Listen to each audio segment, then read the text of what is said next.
Hello everyone, and welcome back to our channel. Today, we are diving into some dramatic political shifts unfolding right in the heart of the Free State.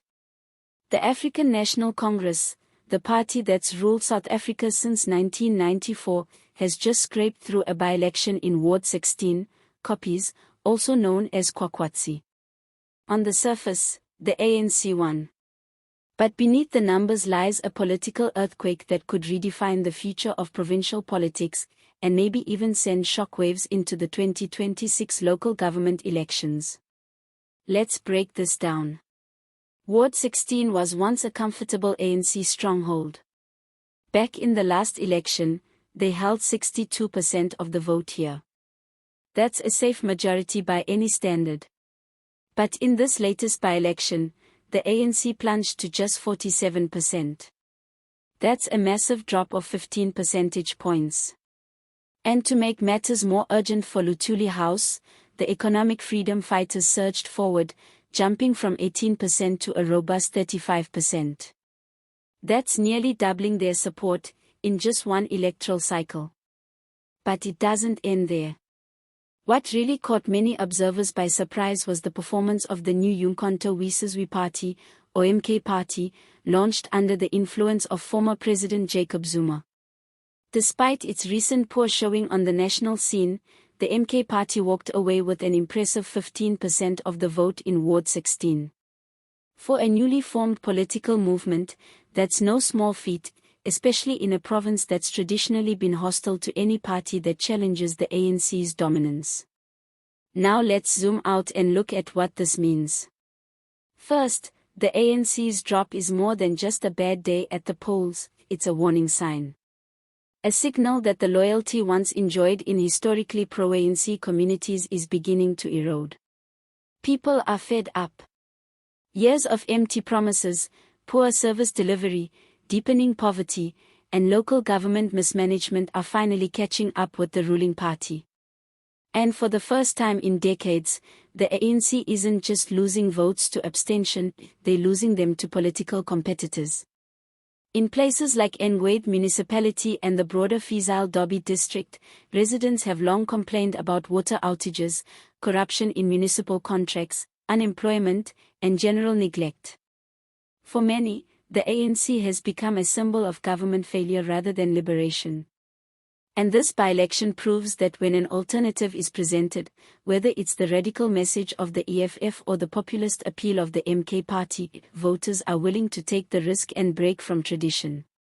Now let's talk about the EFF. Their rise in this ward is no fluke. Julius Malima's party has steadily gained traction among disillusioned youth and the economically marginalized. The EFF's bold policies, from land expropriation without compensation to nationalizing key sectors of the economy, resonate in areas where people feel left behind. Their ground game in the Free State has been improving, and if they can repeat this kind of performance across the province, the EFF could become a serious contender in future provincial and municipal governments. But the MK party's entry into the fray changes the game further. Jacob Zuma still commands a loyal support base, particularly in rural communities and among those who believe he was unfairly targeted by state institutions. The MK party's 15% showing here, in an area far from Zuma's KwaZulu-Natal base, proves that their appeal is spreading. It's more than just nostalgia, it's anger. Anger at load shedding, at the unemployment crisis, at a government that seems more interested in internal power struggles than the needs of ordinary South Africans. And then there's voter turnout.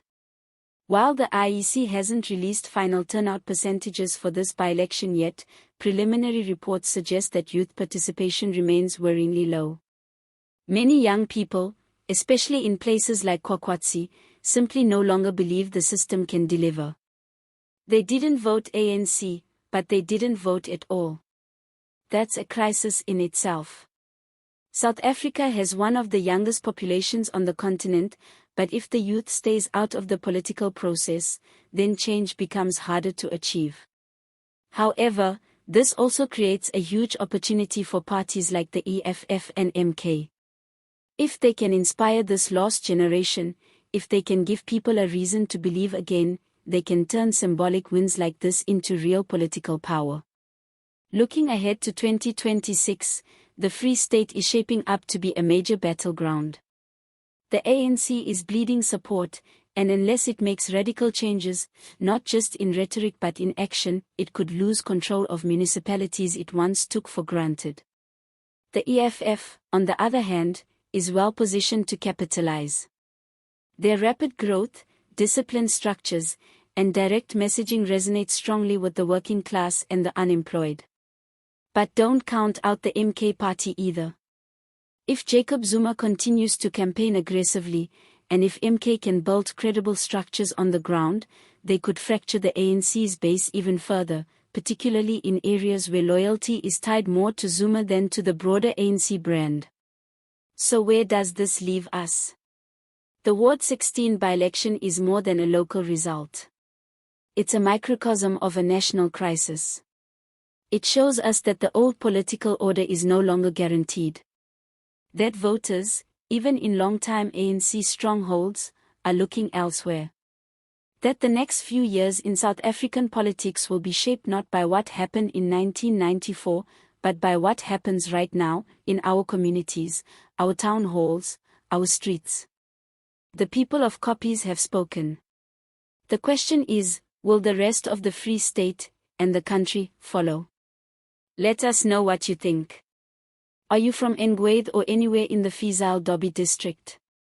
What are the issues affecting your community? Are you still voting ANC, or are you looking for something different?